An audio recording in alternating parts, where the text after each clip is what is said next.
교회여 일어나라 10번째 시간, 우리는 보석세 공사라는 제목으로 하나님의 말씀 함께 나누도록 하겠습니다. 교회 안에 보면은 참 성향이 다른 사람들이 많습니다. 각기 성향이 달라요. 진짜 다양합니다. 어떤 분들은 조용해요.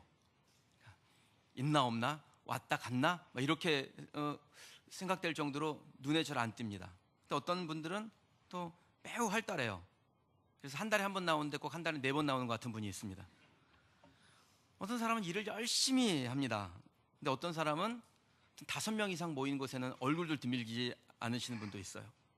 이런 분들한테 대표기도 한번 부탁드리면요, 아주 그냥 못하겠다고 그냥 펄펄 뜁니다. 또 어떤 분들은 그런 건 제 전담이에요. 그러고서는 안 시켜도 하겠다는 분도 있죠. 그럼 못하겠다는 분은 신앙이 부족한 것일까요? 약한 겁니까? 저는 그렇게 생각은 안 합니다. 그런 분들은 그냥 많은 사람들 앞에 나서는 것을 별로 좋아하지 않으시는 거죠. 이런 분들은 어떻게 하면 됩니까? 간단합니다. 원하는 대로 해드리면 됩니다. 그런데 각기 다른 성향을 인정하지 않냐고, 무슨 소리예요? 우리 애는 열애는 없어요. 다 해야 돼요. 이렇게 한다면 여러분, 그건 교회가 아닙니다. 우리나라에 그렇게 하는 데가 한 군데 있습니다. 군대에 가시면 됩니다. 그래서 꼭 그런 분위기를 원하시면 지금이라도 자원해서 군대를 가시면 됩니다. 교회는 다양성을 존중하는 곳이죠. 좋은 공동체는 약점을 보완하는 사역을 하지 아니하고 강점을 부각시키는 사역을 합니다. 이럴 때 결과가 좋아요. 그러니까 약점이 있어가지고 이 약점이 당신 약점이 이거니까 이걸 좀 강화시키세요, 이게 아니라 성도님이 이게 강점이니까 이걸 가지고 열심히 하세요. 이게 훨씬 좋은 결과를 만들어낸다라는 것입니다. 사람들 앞에 나서기를 좋아하지 않는 분들은 그 나름대로의 강점이 있죠. 그런 분들의 강점이 뭡니까? 그런 분들은 뒤에서 정말 소리 소문 없이 조용히 자기의 일을 열심히 합니다. 그러니까 보면 늘 그 자리에 항상 계셔요. 예를 들면요, 여기 꽃꽂이가 예쁘게 되어 있어요. 백합이 아주 예쁘게 되어 있는데 이거 언제 했다 여기다 갖다 놨는지도 모르요. 제가 어제 9시 봤을 때 없었어요. 그럼 이 꽃꽂이는 많은 사람들 앞에서 꽃은 이렇게 꽂는 거예요 그러면서 꽂지 않잖아요. 이건 사람들 앞에 보여주는 게 아닙니다. 사람들 앞에서 사역하는 게 아니에요. 그냥 조용히 다 만들어 놓으면 사람들이 보면서 참 아름답구나, 그렇게 정서도 순화되고 좋은 감정이 생기죠. 그 꽃을 보면서 행복한 마음을 갖게 됩니다.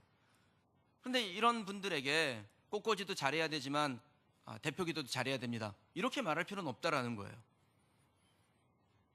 뭐든지 잘해야 되는 건 아닙니다. 각기 잘하는 부분을 경영하고 그 부분의 강점을 살려서 사역하도록 하면, 그리고 내가 잘하는 것을 다른 사람도 잘해야 된다라고 강요하지 않으면 여러분, 공동체는 행복해지는 것입니다.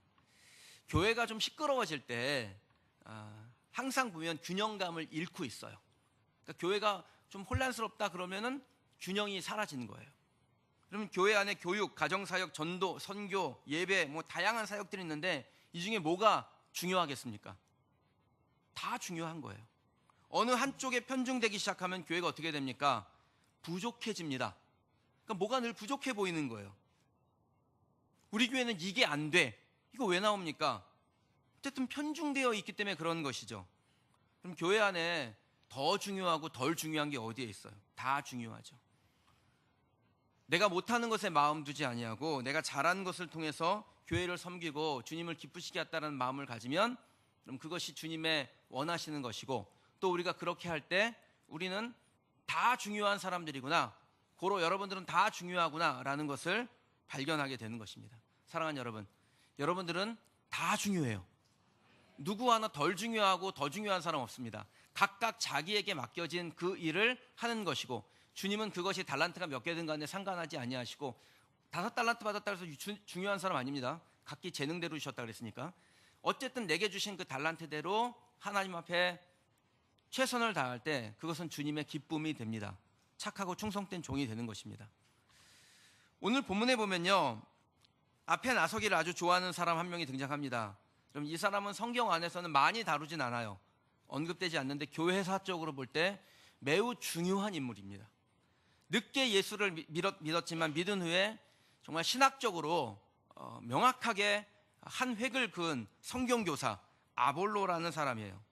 이 아볼로가 오늘 본문에 이제 처음으로 등장을 하는데, 이 아볼로라는 사람에 대해서 바울이 이런 평가를 내린 적이 있습니다. 고린도전서 3장 6절에 나는 심었고 아볼로는 물을 주었으되 오직 하나님께서 자라나게 하셨느니라. 아볼로의 영향력이 얼마나 컸는지를 설명해 주는 좋은 예지요. 그럼 아볼로는 에베소에서 고린도로 넘어가 쭉 고린도에서 말씀 사역을 했습니다. 얼마나 복음을 잘 전하고 설교를 잘했는지 사람들 중에 이 아볼로를 정말 거의 뭐 스승처럼 따르는 사람들이 많았어요. 이 아볼로를 추종하는 무리들이 생겨나기 시작했습니다. 아마 그것은 아볼로가 원하는 바는 아니었을 겁니다. 하지만 이 아볼로를 따르는 사람들이 야, 아볼로가 최고야, 아볼로만한 사람이 없어, 그러면서 베드로나 바울을 무시하여 파당을 지을 정도로 이 아볼로의 영향력이 컸어요. 오늘 본문을 보면 이 아볼로가 어떤 성향을 가지고 있는 사람인지를 우리가 알 수 있는데 24절에 보면 그는 언변이 좋은 사람이었습니다. 언변이 좋은 사람 이야기를 듣다 보면요, 그냥 혹하고 넘어갑니다. 저게 다 거짓말이지, 그러면서도 듣다 보면은 그런 것 같아요. 그게 언변이 좋은 사람이죠. 게다가 이 아볼로는 성경에도 능통한 사람이었습니다. 언변도 좋은데 성경도 많이 하니까 사람들이 얼마나 많이 따랐겠어요. 이 아볼로를 좋아했죠. 아볼로가 말씀을 전한다고 막 열일 제쳐두고 가서 그 말씀 들으려고 하는 사람들이 많아진 것입니다. 26절에 보니까 말하기를 좋아하며 담대한 사람이라고 나옵니다. 아볼로는 원래 알렉산드리아 사람이거든요. 근데 어쩌다가 에베소까지 이제 왔는데 에베소에 오자마자 회당에 들어가서 사람들 앞에서 자기가 가지고 있는 성경 지식으로 막 설교를 하는 거예요. 말씀을 가르치는 것입니다. 일반적으로 사람들의 성향이 내가 익숙하지 않은, 처음 가는 곳에 가면 어떻게 합니까? 일단 가만히 계시잖아요. 제가 보니까 우리 성도님들도 각기 성향이 다른데 막 일 열심히 하고 엉덩이가 들썩들썩하는 분도 와가지고 일단 교회에 가만히 계세요. 분위기 파악하는 거예요. 근데 아볼로는 에베소에 오자마자 분위기 파악할 새도 없어요. 자기가 알고 있는 그 성경 지식을 가지고 회당에 들어가 사람들한테 막 가르치기 시작합니다. 담대하게 말하는 겁니다. 게다가 일단 한번 논쟁이 붙으면은 절대로 지지 않아서 나중에 유대인들도 그냥 한 방에 보내버려요. 27절에 보면 이 아볼로에게 또 장점이 있는데 은혜도 넘치는 사람이라고 나옵니다. 그로 인해서 사람들에게 유익을 많이 주는 사람이었습니다. 처음에는 예수님을 몰랐죠. 그는 구약에 대해서만 잘 아는 사람이었어요. 구약은 신약의 그림자니까 메시아에 대해서 이 아볼로가 분명한 성경적 지식을 가지고 있었던 건 확실합니다. 요한의 세례만 알고 있었다고 했으니 성경에 대한 명확한 지식을 가지고 그것을 통해서 메시아를 설명을 하는데 예수님을 만난 적이 없는 거예요. 그래서 아굴라와 브리스길라가 이 아볼로를 데려다가 복음을 가르치고 그렇게 깨달은 다음에 그 진리를 사람들에게 명확하게 전하는데 그 명확한 진리를 들으니까 사람들이 은혜를 받는 것입니다. 여러분, 이런 사람을 보고 우리가 뭐라고 부릅니까? 능력자라고 그러잖아요. 진짜 능력자죠. 야, 아볼로 못하는 게 뭐야, 막 이런 소리 듣는 사람이었습니다. 성경이 아볼로에 대해서 많이 다루고 있지 않아서 우리가 잘 모르는데 그는 정말 괜찮은 사람이었습니다. 요즘으로 치면요, 설교를 기가 막히게 하는데 내용도 심오하고 그것을 말로 푸는 능력도 좋아서 사람들에게 그냥 설교할 때마다 귀에 쏙쏙 들리는 그런 설교자였어요. 게다가 은혜가 있으니까 듣는 사람들이 감동이 되는 거예요. 말씀을 들으면서 그 마음 가운데 울림이 있고 깨달음이 있는 것이죠. 그럼 보통 설교자 중에 정말 맞는 소리를 했는데 괜히 기분 나쁜 설교가 있어요. 딱 맞는 소리예요. 틀린 소리는 아니야. 그런데 듣고 나면 기분 나빠, 막 이런 설교자가 있어요. 그런데 어떤 설교자는요, 설교를 하면 막 은혜가 되고 감동이 되고 회개도 되고 저 말씀대로 살아야겠다, 이런 도전도 되는 설교가 있습니다. 아볼로는 어떤 사람이었습니까? 뒤에 사람이죠. 후자예요. 게다가 복음을 대적하던 유대인과의 싸움에서도요, 지지 않는 사람이었어요. 복음의 순수한 열정을 가지고 있는 목회자인 동시에 불의에 대하여 대항하는 투사적 기질을 가지고 있는 신학자였습니다. 여러분, 한국 교회에 이런 목회자가 많이 나오기를 원합니다. 그리고 우리 교회에서도 많이 나오기를 주님의 이름으로 축원합니다. 우리 청소년들도 이제 앞으로 신학을 해서 목회자가 되고 싶습니다. 그런 청소년들 나오겠죠. 우리 청년들 중에서도 신학을 공부하고 있는 청년들도 있습니다. 그럼 우리 교회 안에서 저를 포함하여 우리 전사님들, 사역자들, 또 앞으로 신학을 공부하는 우리 청년들, 학생들이 정말 아볼로처럼 성경에도 능통하고 그것을 말로 푸는 능력도 있고 담대하고 불의에 저항하는 투사적 기질도 있고 또 은혜도 있어서 그 말씀을 전할 때 하나님의 복음이 명확하게 들어가 세상을 변화시키는 위대한 인물들이 우리 교회에서 많이 나오길 주님의 이름으로 축원합니다. 그런데 이렇게 괜찮은 목회자 아볼로 어떻게 세상에 등장하게 되었을까요? 26절 말씀 한번 같이 읽겠습니다. 그가 회당에서 담대히 말하기를 시작하거늘 아굴라가 듣고 데려다가 하나님의 도를 더 정확하게 풀어 이르더라. 아멘. 그럼 아볼로는 구약의 지식에 능통한 사람이었습니다. 그런데 진정한 복음, 그러니까 그 그림자가 아니라 실체인 예수 그리스도는 만나지 못한 반쪽짜리 지식을 가지고 있는 사람이죠. 그런데 이 반쪽짜리 지식을 가지고 설교를 하는데 그것을 듣고 있던 아굴라 브리스길라가 이 아볼로를 데려다가 바울에게 들은 복음, 예수 그리스도의 생명의 복음을 가르칩니다. 아굴라 브리스길라가 말씀을 듣다 보니까 이 아볼로의 가르침이 비범한 거예요. 보통이 아닌 거예요. 그래서 어떻게든 저 사람을 데려다가 예수님의 복음을 가르쳐서 하나님 앞에 정말 위대한 종으로 쓰임받게 해야 되겠다라는 마음이 아굴라와 브리스길라의 마음에 든 것이죠. 그래서 그를 데려다가 바울에게 배운 복음을 가르칩니다. 근데 여러분, 사실 우리가 생각해 볼 때 이 아굴라 브리스길라가 누구를 가르칠 수 있는 그런 능력을 가지고 있는 사람이라고 보기는 어렵습니다. 게다가 상대가 누구냐면 아볼로예요. 자기가 지금 깨달은 것을 그리스도와 연결하지 못했을 뿐이지 학식에 있어서는 비교할 수 없는 사람이었습니다. 그런데 이 아굴라 브리스길라가 아볼로를 데려다가 가르칠 때는 여러분, 이게 진짜 용기가 필요한 일이에요. 전해주니까 받았나 보다 우리가 이렇게 볼 일이 아닙니다. 이 일이 쉽지가 않습니다. 여러분들이 성경을 보다가 좀 깨달은 바가 있어요. 그래서 이거 목사님에게 좀 가르쳐주고 싶다. 그래서 목사님 일로 와보세요. 제가 깨달은 진리가 있어서 목사님과 좀 나누고 싶습니다. 이게 쉬워요? 이게 어렵잖아요. 저도 그게 쉽지가 않거든요. 저보다 더 뛰어난 목사님들이 내 곁에 있으면 저도 좁니다.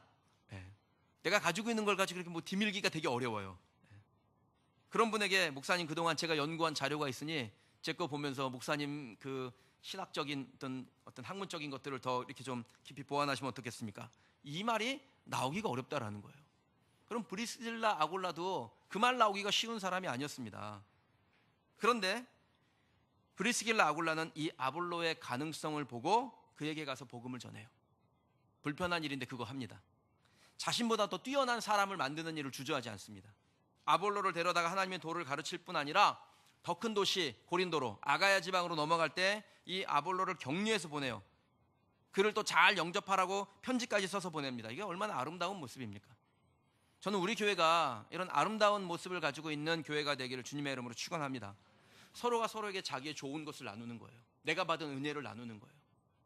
셀에서 받은 은혜를 나누라고 하면은 나보다 훨씬 더 신앙생활을 오래 한 사람한테 무슨 은혜를 나누, 그게 아니라 내가 하나님으로부터 받은 좋은 것을 함께 나누는 그런 공동체가 되길 원합니다.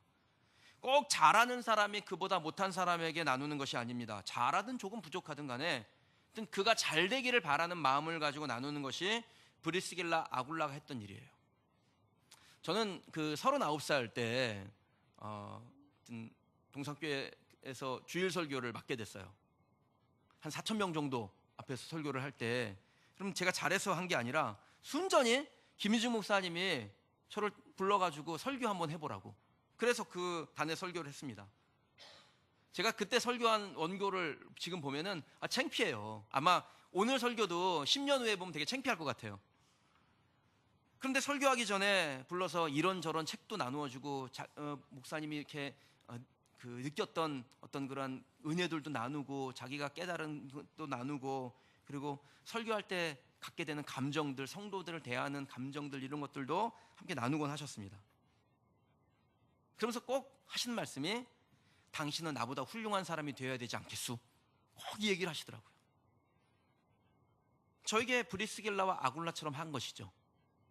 자기의 기득권을 지키지 아니하고 하나님 나라 확장을 위해서 자신의 재능과 기회를 나눈 거예요. 좋은 것을 나눈 거예요.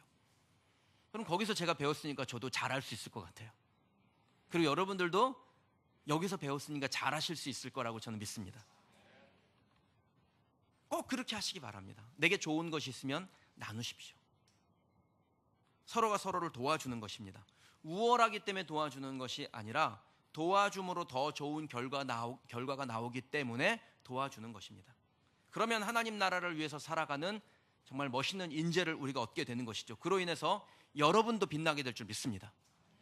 예수님의 제자 중에서요, 유독 예수님에게 인정받았던 제자가 3명이 있어요. 베드로, 야고보, 요한이죠. 예수님께서 중요한 현장에 가실 때, 중요한 사건이 있을 때 항상 이 3사람을 데리고 가셨어요. 그 중에 베드로는 제자들 가운데 수제자라고 불렸습니다.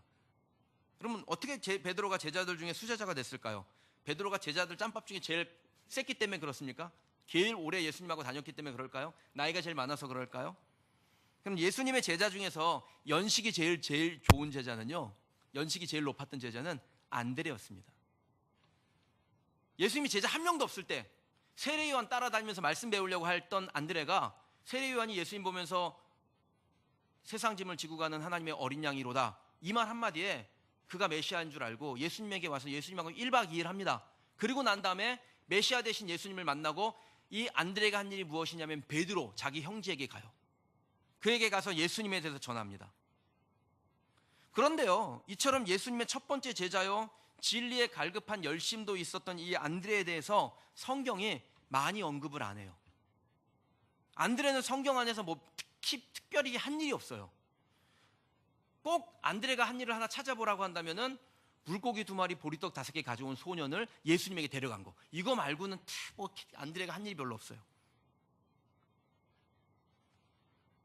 그런데 정말 안드레가 잘한 일이 하나 있는데 그의 형제였던 베드로에게 복음을 전한 겁니다. 요한복음 1장 40절에 보니까요, 요한의 말을 듣고 예수를 따른 2사람 중에 하나는 시몬 베드로의 형제 안드레라, 그가 먼저 자기 형제 시몬을 찾아 말하되 우리가 메시아를 만났다 하고 데리고 예수께로 가니. 그러면 안드레가 예수님을 만난 다음에 가장 먼저 한 일은 무엇이냐면 자기의 좋은 것을 나누는 것이었습니다. 내가 받은 은혜를 나누는 거예요. 만약에 이 안드레가 베드로에게 예수님을 전하지 않았다면 어떻게 됐을까요? 베드로가 예수님을 만난 다음에 예수님의 수제자가 되고, 그리고 3,000명에게 복음을 전해 한 번에 회개시키고 5,000명의 사람들을 예수 믿게 하는 그런 놀라운 역사를 일으켜내죠. 그럼 이것이 누구 때문에 가능합니까? 올라가면 안드레가 거기에 딱 있는 거예요. 안드레가 자기에게 있는 좋은 것을 나누었기 때문에 베드로가 그렇게 하나님 앞에 위대한 종으로 쓰임받게 됩니다. 성경에 안드레라는 이름 12번 나와요. 베드로는 168번이나 나옵니다. 안드레는 예수님의 첫 번째 제자였음에도 성경이 주목하지 않습니다. 그러나 우리가 주목해야 돼요. 왜요? 그는 자기가 가지고 있는 좋은 것을 자신의 형제들과 나눈 사람이에요. 그래서 그를 위대한 하나님의 종으로 만들어낸 사람입니다. 교회의 놀라운 역사 부흥은 베드로로 인해서 만들어진 것이 아니라 안드레로부터 시작된 것입니다. 아볼로는 매우 위대한 사역자죠. 뛰어난 설교자였습니다. 유대인들과 대적하여 이겨낸 투사적 신학자입니다. 바울도 그의 형제 안드레를 신학적 문제가 있으면 파견하여서 그 문제를 해결할 만큼 신뢰했습니다. 근데 이 아볼로를 진짜 아볼로 되게 한 사람이 누굽니까? 브리스길라와 아굴라죠. 그들이 이 아볼로에게 예수 그리스도의 도를 전함으로 인해서 그가 마치 원석처럼 그냥 돌 속에 갇혀져 있는 보석이었는데 이 아굴라와 브리스길라로 인해서 세상 가운데 드러나 반짝반짝 빛나게 되는 보석이 된 겁니다. 저나 여러분이 잘 해야 될 일이라고 저는 생각합니다. 그럼 우리 교회는 참 좋은 분들이 많으세요. 100점이라고 말하기는 좀 어려워요. 100점을 어떻게 받겠습니까? 천국 가야 받을 수 있죠. 그런데 매우 높은 점수를 줘도 아깝지 않다 할 만큼 헌신되고 성숙하고 충성스러운 일꾼들이 참 많습니다. 그리고 앞으로도 하나님께서 우리 교회에 그렇게 복음에 충성스러운 하나님 나라에 헌신된 하나님의 백성들을 많이 보내주시고 이 안에서 많이 자라나고 성장하게 될 줄 믿습니다. 그러면 그들 중에 때로는 우리 눈에 왠지 우리 스타일이 아니야 이런 사람도 있을 수 있어요. 온 지 얼마나 됐다고 저렇게 나서는 거야, 그런 소리를 듣는 사람도 있을 수 있습니다. 어떤 사람은 전혀 봉사도 안 하고 누리기만 하려고 온 사람도 있을 수 있어요. 진짜 다양한 사람들이 오는 거예요. 그런데 그럴 때마다 우리가 품어야 될 마음이 무엇일까요? 이건 두말할 것도 없습니다. 브리스길라와 아굴라의 마음을 갖는 것입니다. 그럼 브리스길라와 아굴라의 마음은 어떤 것일까요? 첫 번째는요, 좋게 보는 겁니다. 뭐든지 좋게 보는 거예요. 매사에. 우리나라 속담에 마누라가 예쁘면 처갓집 말뚝도 예쁘다 그랬습니다. 일단 좋게 보면요, 그 사람이 가진 모든 것이 다 좋아 보이는 거예요. 그러므로 좋게 보려는 마음을 갖는 것이 중요합니다. 여러분, 좋게 보는 마음 갖기를 주님의 이름으로 축원합니다. 저 사람이 좀 내 마음에 들지 않는다 할지라도 잘 보세요. 좋은 점들이 있어요. 그 좋은 점들을 보려고 할 때 좋게 보이는 거예요. 만약에 여러분들이 저를 좋게 보시잖아요. 그럼 제가 옷을 좀 잘 입고 나타나면은 우리 목사님은 진짜 옷 맵시도 좋아. 요즘 살이 쪽 빠졌어. 막 이렇게 좋게 보는 거예요. 근데 나쁘게 보잖아요. 좋지 않게 보면은 목사가 무슨 그냥 철철마다 옷을 갈아입고 사치를 부려 이런단 말입니다. 제가 막 먹을 걸 잘 먹어요. 그러면은 좋게 보잖아요. 그러면 우리 목사님 먹는 것도 복스러워 이럴 겁니다. 그런데 좀 안 좋게 보면요, 뱃속에 거지 새끼가 들었네, 이렇게 해서 보는 것이죠. 진짜 어떻게 보느냐에 따라서 판단이 달라져요. 제가 성도 여러분을 볼 때도 똑같습니다. 어떻게 보느냐에 따라서 그 사람에 대한 판단이 달라요. 내가 좋게 보기로 작정하잖아요. 그럼 뭘 해도 좋아 보여요. 내가 진짜 좋게 보려고 작정하면 주일에 안 나와요. 무슨 문제가 있겠지, 어려운 일이 있겠지. 근데 좋지 않게 보려면요, 무슨 신앙이 그따위야? 항상 똑같은 결과를 놓고도 좋게 보느냐 나쁘게 보느냐에 따라서 판단이 달라진다는 겁니다. 그러니 좋게 보자는 겁니다. 서로가 서로를 좋게 보면 뭘 해도 좋은 거예요. 사랑하는 여러분, 서로가 서로를 좋게 보시기 바랍니다. 저는 좋게 보기로 작정했어요. 그러니까 여러분들도 좋게 보시기를 축복합니다. 아굴라와 브리스길라가 가지고 있었던 마음은 어떤 마음일까요? 두 번째가 있는데 격려하는 마음입니다. 여러분, 혹시 칭찬과 격려의 차이를 알고 계세요? 칭찬은요, 있는 사실에 대해서 그것을 잘했다라고 말해주는 거예요. 그걸 칭찬이라고 해요. 격려는요, 앞으로 그렇게 될 거라고 생각하고 그 일어날 일에 대해서 잘했다고 말해주는 거예요. 그러니까 조금 달라요, 칭찬과 격려는. 그러므로 칭찬은 못할 수도 있습니다. 진짜 아무리 눈 씻고 봐도 칭찬할 게 없는 사람이 있을 수 있잖아요. 거의 불가능한 얘기긴 하지만 그래도 있을 수가 있잖아요. 그러니까 칭찬은 어떤 경우에는 못할 수가 있어요. 그런데 격려는요, 어떤 경우에도 할 수 있습니다. 왜냐하면 앞으로 그렇게 될 것을 믿고 그것을 사실처럼 얘기해 주는 것이니까. 그런데요, 앞으로 그렇게 될 것을 믿고 사실처럼 얘기해 주려고 하다 보니 뭐가 필요하냐면 내 감정을 잘 다스려야 돼요. 사실이 아닌 것을 사실처럼 말해야 되기 때문에 감정이 들어가면 안 됩니다. 그럼 격려라는 그 말의 영어 단어를 encouragement라고 하는데, 이게 그 라틴어 core라는 단어에서 왔어요. 중심, 핵심, 심장이라는 뜻을 가지고 있어요. 그러니까 격려는 어떻게 하는 거냐면 내 심장을 다해서 하는 거예요. 사실이 아니기 때문에. 앞으로 그렇게 될 것이라고 믿는 마음으로 하는 거기 때문에 내 심장이 그 안에 들어가 있어야 돼요. 그게 격려입니다. 그리고 그렇게 행한 격려는 한 사람의 인생을 송두리째 바꿀 수 있습니다. 아볼로가 그렇게 바뀐 겁니다. 브리스길라와 아굴라가 자기의 심장을 담아 그를 격려할 때 그가 아가야, 고린도로 넘어가서 그 싸움터, 말 많은 교회 고린도에서 말씀의 능력이 나타나게 되는 것입니다. 미국 사람들이 존경하는 대통령 중에 최고로 존경하는 대통령이 링컨이지 않습니까? 여러분, 이 링컨이 정치를 하는 동안에 항상 그의 주머니에 낡은 신문 조각 한 조각이 있었다고 합니다. 그 신문 조각의 내용은 영국의 정치가 있던 존 브라이트라는 사람이 이 링컨을 대상으로 했던 연설문이에요. 링컨을 가리켜 역사상 가장 위대한 인물 중에 한 사람이라고 언급한 그 연설문이 신문에 실렸는데, 그 연설문을 쫙 오려가지고 자기 주머니에 넣고 다니면서 하여튼 역경이 있거나 힘들거나 위기를 만나면 그것을 쫙 펼쳐가지고 읽으면서 용기를 냈다라는 거예요. 그럼 사람은 격려받을 때 다시 살아납니다. 저는 성도들이 서로가 서로를 향해서 격려하기를 원해요. 목회자들은 성도들을 격려하기를 원하고, 성도들은 목회자들에게 똑바로 하세요 목사님 그러지만 않고 격려하기를 원해요. 그럴 때 여러분 우리 공동체가 하나님께서 맡겨주신 위대한 사명을 감당할 수 있는 멋있는 공동체가 될 줄 믿습니다. 아볼로를 있게 했던 브리스길라, 아굴라가 마치 그와 같이 한 것입니다. 사랑하는 성도 여러분, 인생에 있어서 가장 중요한 단어를 선택하라고 한다면 now and here, 지금 그리고 여기라고들 말합니다. 가장 중요한 시간이 지금이고, 가장 중요한 사람은 나와 함께하고 있는 그 사람이고, 그리고 가장 중요한 장소는 우리가 머물고 있는 여기죠.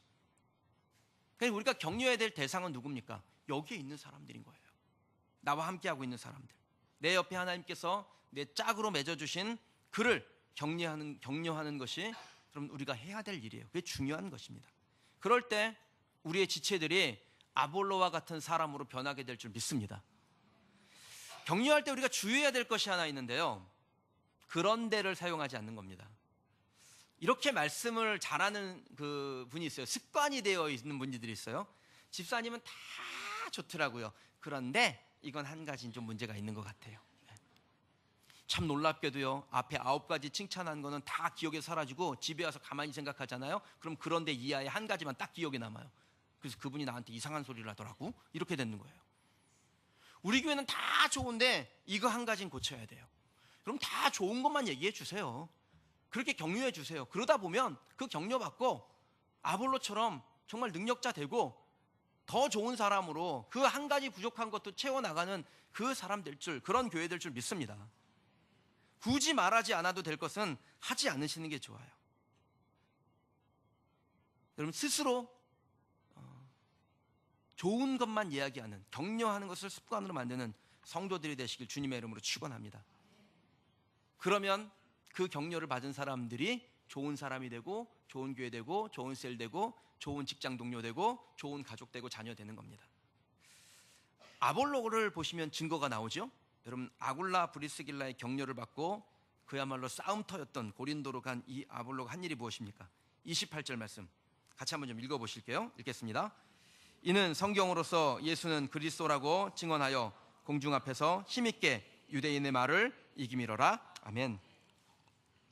아굴라 브리스길라의 격려에 힘입어 아볼로가 했던 일이 뭡니까? 복음을 대적하던 그 대적자들을 이겨버려요. 여러분 우리의 격려가 이런 사람을 만든다라는 겁니다. 저와 여러분들이 지체들을 격려하고 가족들을 격려하고 만나는 사람들을 격려할 때 그가 아볼로와 같이 변화되게 될 줄 믿습니다. 화가 중에서 그 가장 뛰어난 화가를 우리가 딱 선택하라고 한다면 뭐 여러 사람이 있겠지만 대체로 많은 분들이 파블로 피카소를 선택할 겁니다. 피카소는 작품성도 좋은데 능력이 많아가지고요 많이 만들어요. 그리고 그림만 그리는 게 아니라 판화도 찍고 조각도 하고 조소도 하고 별의별 걸 다 하는 사람이에요. 작품을 얼마나 많이 만드는지 모릅니다. 그런데 그 만드는 작품마다 다 명작이 돼요. 몇 안 되는 예술가죠. 그럼 이러한 위대한 예술가였던 이 피카소의 재능이 어떻게 세상 밖으로 드러나게 되었을까요? 그 이유가 있는데 마티스라는 한 화가를 만나면서부터였습니다. 1905년 피카소가 그 당시에 그 센세이션을 일으키는 한 화가의 전시회를 갔는데 앙리 마티스라는 사람의 전시회였어요. 거기 가서 그림을 보면서 정말 충격을 받았어요. 이 그 앙리 마티스를 야수파라고 그러거든요. 이 색의 색채가 굉장히 선명해지는 그런 그 그림의 화법을 가지고 있는데 그걸 보면서 너무너무 놀란 거예요. 와, 이렇게 그림을 잘 그리는 사람은 도대체 누굴까? 그래서 마티스를 찾아가서 자기를 제자로 삼아달라고 요청을 합니다. 그런데 마티스가요, 딱 피카소가 그린 그림을 딱 보니까 보는 순간에 예술가 같은 그런 게 있잖아요. 직감한 거예요. 아, 이 사람이 앞으로 나를 능가하게 될 위대한 예술가가 되겠구나. 이걸 간파하게 됩니다. 자기를 찾아온 한 무명의 화가 이 피카소를 만났을 때 마티스가 어떻게 했을까요? 싹을 싹둑 잘라버렸을까요? 그러면 이 마티스가 흔쾌히 피카소를 자기의 제자로 받습니다. 두 사람의 성향이 너무 달라요. 그래서 싸우기도 정말 무지하게 싸웠습니다. 이 마티스는 매우 단정한 사람이에요. 그래서 항상 옷도 단정하게 입고 딱 자켓을 걸치고 양복을 치고 모자를 쓰고 붓을 딱 들고 그리고서는 대낮에 그림을 그려요. 그런데 피카소는 한량이에요.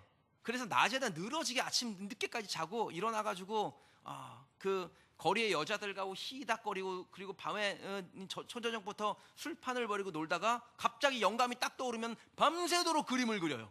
이런 사람이니까 두 사람의 성향이 다르니까 얼마나 서로 싸웠겠어요.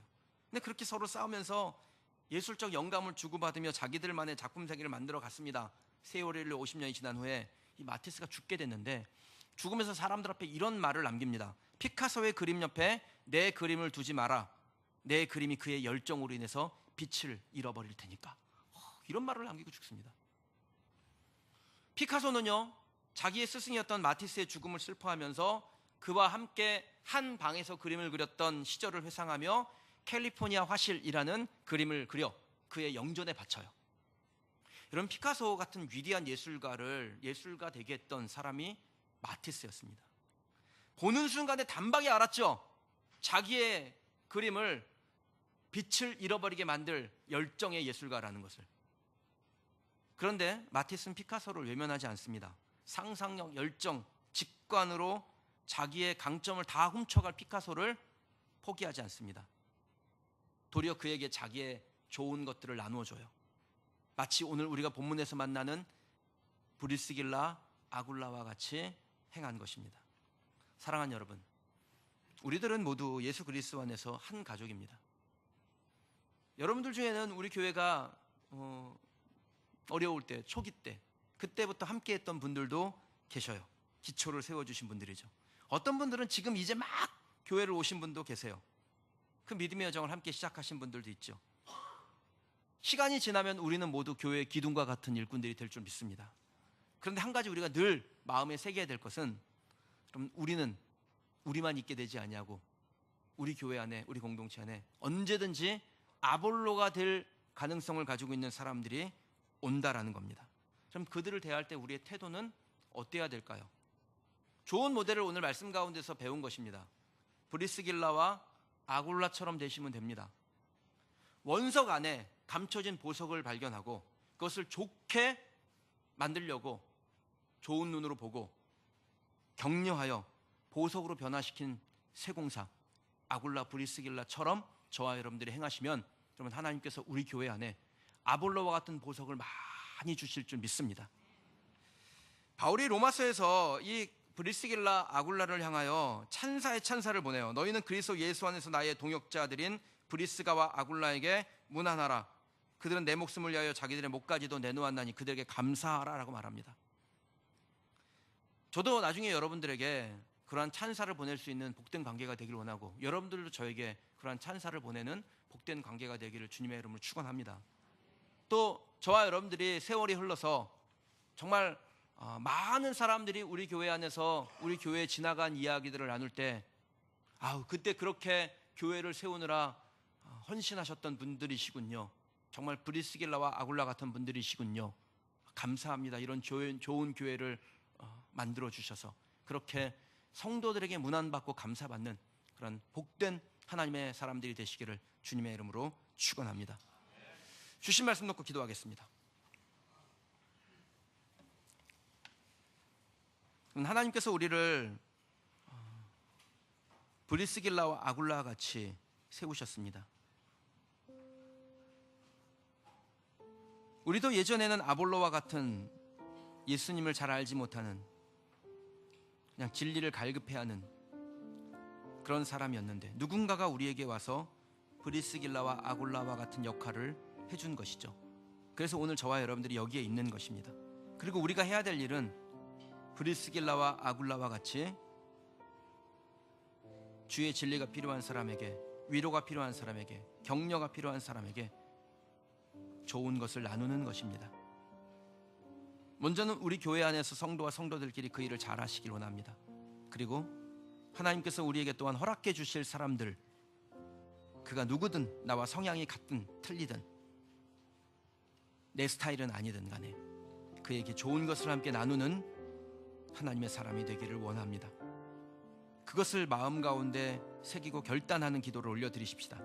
하나님, 내가 예전에 아볼로와 같을 때 나에게 브리스길라와 아굴라를 보내주셨던 주님, 이제 주님의 말씀을 따라서 내가 아볼로와 같은 사람에게 브리스길라처럼 아굴라처럼 다가서기를 원합니다.